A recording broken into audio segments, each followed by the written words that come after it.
the two meetings today between Donald Trump and Zelensky, and then between Donald Trump and Benjamin Netanyahu. The funeral is there, and we've learned, from the Israeli media that Benjamin Netanyahu wanted this meeting. He was asking for this meeting over and over, and Zelensky, he's not in a good shape because of the blockade, because of the war that is going on against Ukraine, and the new chaos that has happened with the Ukrainian attack on an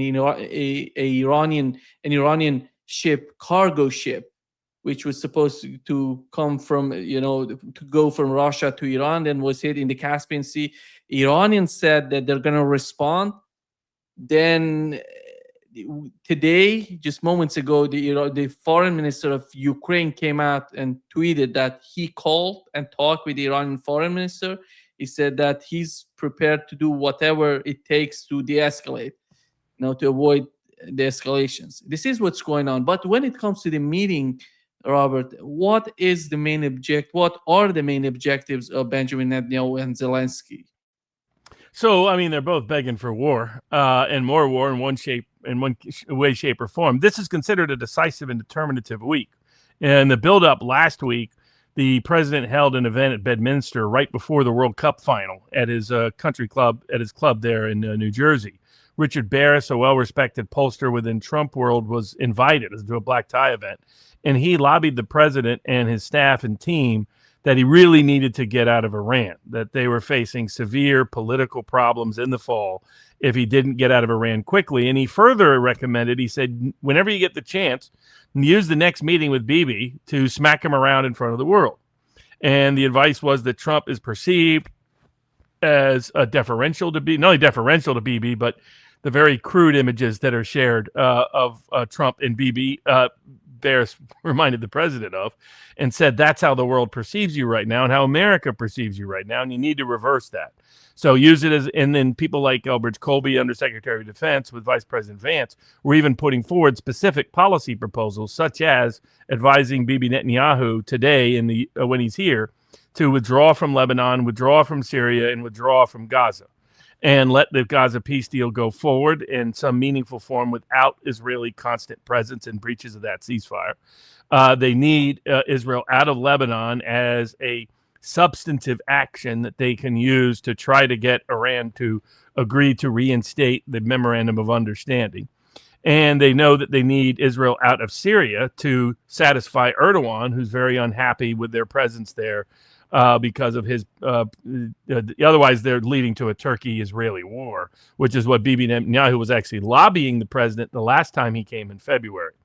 So that's what that side wanted. The pragmatic side, the geopolitical realist side, the side that understands the politics and economics universally favor that strategy.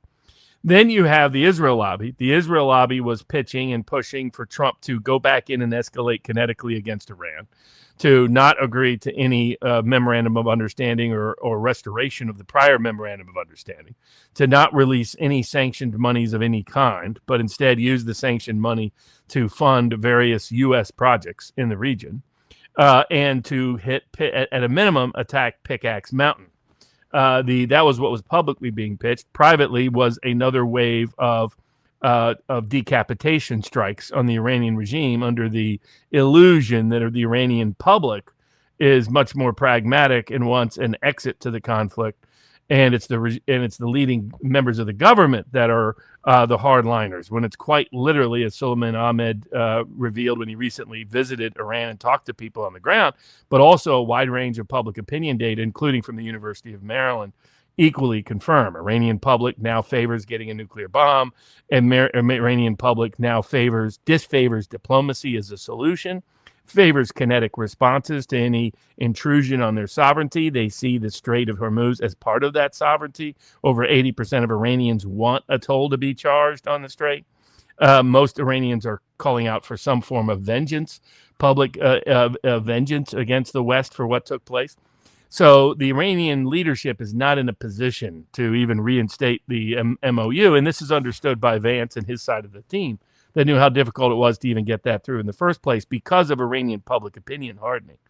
But Bibi is going just the opposite. More war, more war, more war. That's how you'll be a hero, Mr. President. The Trump himself acknowledged this talking to Fox earlier today. Bibi's here to lobby for me to get back in. So that cat's out of the bag in case anybody had doubts about it.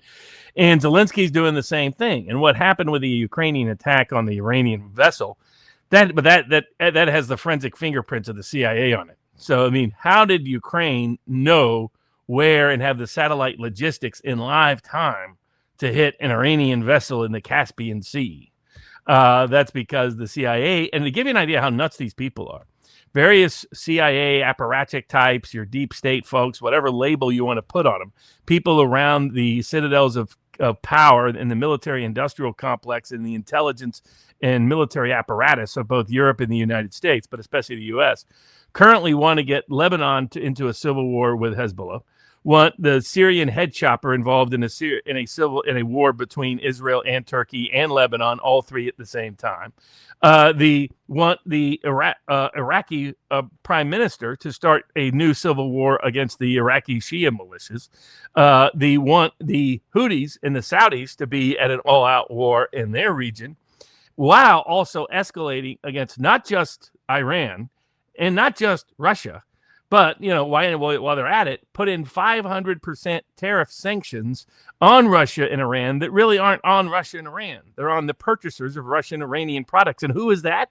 That's China. They're literally trying to go to war with the three longest lasting civilizations in the world at the same time: Russia, Iran, and China. They're trying to bluff China, land war with Russia, and conquer the Persian culture. The three things that history would tell you to never do. You don't even have to watch Princess of the Bride to know not to do this. But that's how crazy. So you've got the deep state, the Bibi, the Zelensky, that crowd as their figureheads, using the funeral of Lady Lindsey Graham, Queen of the War Whores herself, to try to get Trump to do the most insane forms of military and kinetic action. You've got Vance and the geopolitical realist and Elbridge Colby and his deputy trying to keep us from going off an economic cliff, go into a political dystopian nightmare for the Republican brand and their own political interest in the near short-term future, and a geopolitical disaster that may rewrite the world in ways the U.S. will never recover its power in. And then you got Trump floating between them on any given day, because you've got sober, sane Trump that leans towards the Vance camp. Then you get drunk on delusion Trump that leans towards I want to be the next Napoleon, as 60 Minutes Australia covered yesterday. Trump's literally saying, I want people to think of me as a Napoleonic figure. That isn't what he ran on in 2024. So we verge between either utopia or dystopia at the same moments, and King Lear is in the middle making up the decision. Yeah. Do you feel that Donald Trump would be able to put, because looking at the statements of the Israeli official, Naftali Bennett, for example, recently said, and today there was a response from the Qatari government, the officials in Qatar. They said they condemned what Naftali Bennett said about them, because he said that the government in Qatar bears responsibility for October 7th massacre. He said, I'm quoting him, Qatar financed October 7th. It continues to host and provide, sanctuary in Doha and the leaders of the terrorist organization to this very day. He's talking about they're supporting Hamas. They were part of the funding. They supported that attack on Israel. They're supporting IRGC in Iran. He has the information on that. And he said if he's elected as the next prime minister of Israel, he's gonna announce that Qatar is the main enemy, one of the main enemies of Israel. Before that, he said that the same case about Turkey. He said Turkey, geopolitically, whatever you consider the case of Syria, they're our enemy. And this is the problem, I think, for whoever is the president of the United States, because the list is just growing. It's just increasing. And who's going to put an end to this list? I don't see any sort of willing within the Trump administration or Donald Trump himself today, because yesterday we've learned that he's going to force Benjamin Netanyahu to withdraw from Syria, from Lebanon, from Gaza. Today, we've learned from Channel 12 of Israel, they said Donald Trump asked nothing, considering the Israeli withdrawal from all these countries. What is your understanding of the difficulties between the United States and Israel as time goes by? Really, the only difficulty is one of will, because you look at but the last American president to restrain Israel and prohibit and prevent them from dragging the U.S. into a disastrous conflict was Ronald Reagan, the one that Mark Levin and his other people like to pretend that they're supporters of. But what did Reagan? Reagan got snookered by the Israelis against the advice of his Secretary of Defense into putting U.S. Marines into Lebanon. And then we were trying, it's never been fully explained, but somehow we ended up hitting Shia refugee camps militarily. That's what led to the beginnings of the formation of what is now Hezbollah. It's disputed as to who was responsible for the Beirut bombing. But that was in retaliation to our military presence and to our mistaken strikes on Shia refugee camps. What did Reagan do? Did Reagan double down? Did Reagan escalate? Did Reagan send in everybody? Did Reagan bomb everybody to oblivion? Did he find some bridge or power plant someplace to hit? Did he pretend they have nuclear weapons? No. What did he do? He pulled us out immediately. Said, we're out. We're not going back in. End of story. But that isn't where he stopped. The second thing he did is he called up the Israeli prime minister and said, you're going to back down. You're going to withdraw from Lebanon. And because I know a Holocaust when I use one, see one. And that was language that at that time, less than 40 years removed from the Nazi Holocaust, that was incredibly inflammatory in Israel public opinion. But what happened? He backed down. Israel backed down. And consequently, things stabilized and U.S. political interests were protected. No U.S. president has been willing, eager, or able to do so since then. But now is a better time than ever, because one of the polling data pieces of information that Richard Barris, People's Pundit Daily, shared with the president's team that led him to reconsider, that start on the path to reconsidering and reinstating the MOU instead of acting kinetically and escalating, is the fact that Israel is now a political pariah in the United States of America. It's become a political pariah pretty much everywhere in the world, particularly of consequence, ever since their reaction to October 7th. And, I get Bennett's campaign is Bibi without the baggage. The problem is he's still Israel first, Israel, greater Israel mindset, wanting to get into a conflict now with Turkey and Qatar. I mean, this is insane. Turkey and Qatar, that's just insane. But it gives you their mindset. And of course, you can watch the Bibi Files documentary for why money went from Qatar to Hamas. It wasn't coming from Iran, as has been long alleged, to Hamas for October 7th. And it wasn't coming voluntarily from Qatar. It was coming from at the dictates and determination of Israel, because they thought it was a great way to split Gaza and the West Bank geographically and politically, and thus split the Palestinian cause. And what they did is enable them to do October 7th, though I still suspect, as by the way, Trump himself did. People can go find the Time article back after October 7th, not long after that, where Trump was speculating that Israel must have stood down to let it happen. Just, that's something that people forget. That's what Trump thought. So he has all the capacity, all the political opportunity to put Bibi in a box, to follow the Reagan 83 path. The question is, does he have the personal willpower to do so? He's not running for re-election himself. All the money in the world isn't going to be able to buy enough seats in the House and the Senate. A majority of Democrats, for the first time ever in the House, voted to cut off Israel entirely. That's because that's the political zeitgeist in the United States. If you're anti-Israel, you win. If you're pro-Israel, you lose. The only way you win otherwise, or the only way AIPAC can win, is to disguise what they're campaigning on, to hide and lie about what they're campaigning on, to create front groups and pretend that they're for a food organization or a civil liberties organization or an immigration-related organization, when they're really promoting people that are pro-Israel and going after those that are opposed to Israel. But when Israel's on the ballot, Israel loses and keeps losing and losing and losing and losing. So the president has all the power in the world. The window of opportunity could not be more open than right now to redo Reagan 83, to redo what Kennedy was trying to do in 1962 when he was very upset about Israel trying to develop nuclear weapons. To a degree, you could say Carter stood up to Israel at times in the 70s.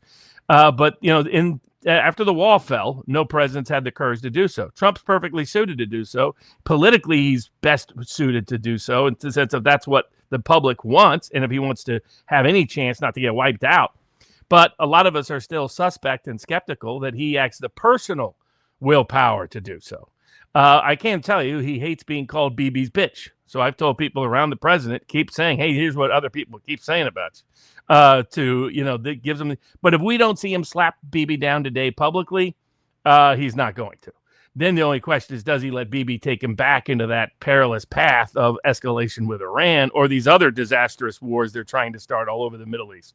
And that's a wait and to be determined question, unfortunately. What do you make of the silence or the pause happening between Iran and the United States? And in your opinion, what's going on? I think Go ahead. You have two factors. I mean, I think for Trump, he began reconsidering it when he wasn't getting what he wanted. He went back he did the MOU. He admitted the reasons why. It's Iran's money, not ours. Us doing sanctions doesn't work. It's counterproductive. It backfires. It undermines U.S. financial sovereignty and power around the world because people don't want to use the dollar. People don't want to use the U.S. financial system. They don't want to use the stable coins that the U.S. has legalized because they're afraid they could be seized or stolen tomorrow. And so it's their money. We got to give it back at some point. On the sanctions issue, and then on the issue of the Strait, he's previously acknowledged it's not really that big of a deal. How it's controlled or managed or maintained at various junctures. He knows that we have military limitations on what we can do in terms of our weapons stockpiles and the ability to engage in war with Iran from a distance. We don't have the manpower to actually invade Iran or conquer Iran. We don't even have the military power to be able to constantly dominate the air like Trump pretends we can.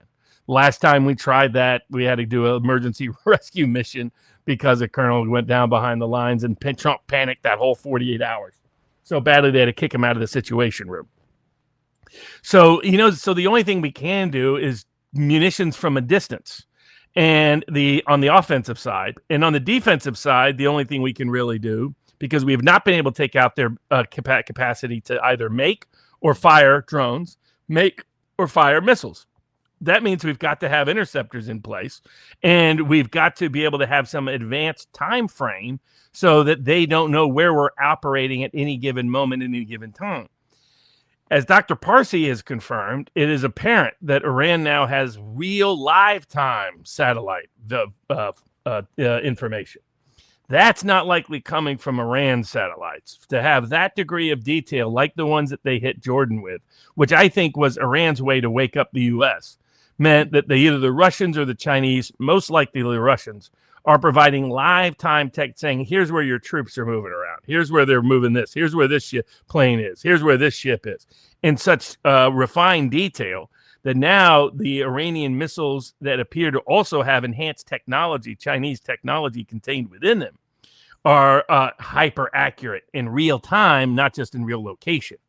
That changed the ball game and panicked the U.S. military as soon as that happened. We've been hiding the number of casualties. The likely number of casualties just from the Jordanian strikes is in the hundreds, not the single digits, as has been misrepresented. A lot of people are just injured at the moment, not dead, but they're injured in such a way they have serious doubt about their ability to recover. They're either going to be permanently disabled, partially disabled, or some will in fact die. And that panicked the military because they can't defend. So we have to shoot. And then at the same time, we're running out of the distance munitions we can use. In other words, the ability to continue to wage war on Iran without flying over Iranian territory or without using one of the B-1s or B-2s or B-52s that can fly at a very high elevation, which have a limited set of munitions that they can use in terms of efficacy. The net effect is that we can't even wage effective offensive war against Iran because primarily we can't handle their retaliation, but it's also because our effectiveness is limited. If we kept firing at the same rate we did during the first 38 days, we would be out of these munitions within a month or two. and we don't have, people keep thinking, oh, the U.S. will do this in order to buy time. The U.S. buying time doesn't help much. It helps in the markets. It helps politically. It doesn't help militarily, because we have two problems with our supply chain. One, they're so tech driven. It's unlike Iran, unlike Russia, unlike China. The U.S., like the EU, has a private military industrial complex. That really isn't true in China, Iran, and Russia. The consequence is they can develop weapons that actually make sense. They can develop them at scale. They can develop them at speed. Not when you have a military industrial complex with its own private profit motive involved. They end up creating weapons you don't need. They can't do it at speed. We have especially the regulatory, bureaucratized version of market capitalism that Europe and the U.S. has. Takes forever to get basic things done. And then the weapons we're usually producing, not only can you not do them at speed or scale, you depend on other people for essential components to those weapons. That is not the case in China. That is not the case in Iran. That is not the case in Russia. If somebody doesn't have it, the other one of them does, in working together. We depend on Chinese rare earths for all the key aspects of these high-tech weapons we love.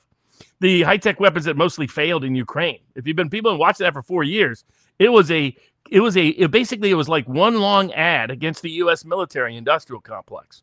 You want that weapon? Look at how it fails over and over again against Russia. Now look at how it fails over and over again against Iran, who for what? For 1/10 of a penny, it can have a more effective military defense than we can. I mean, it's embarrassing. But it's the reality.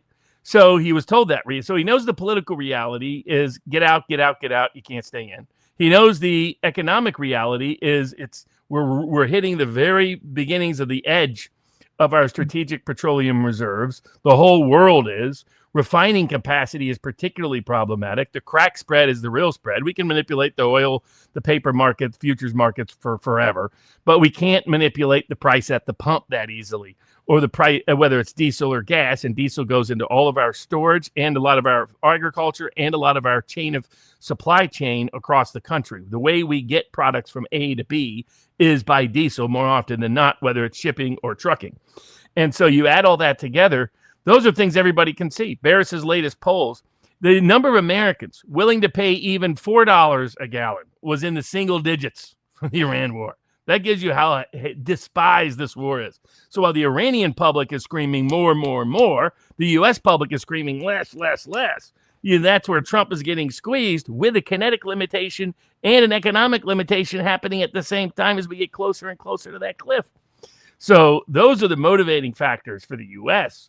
I think Iran hasn't retaliated because it's trying to maintain its support in the global south. It wants China and Russia and the global south because that's who's also getting really hit by this, especially agriculture, but also in terms of fuel, is the global south.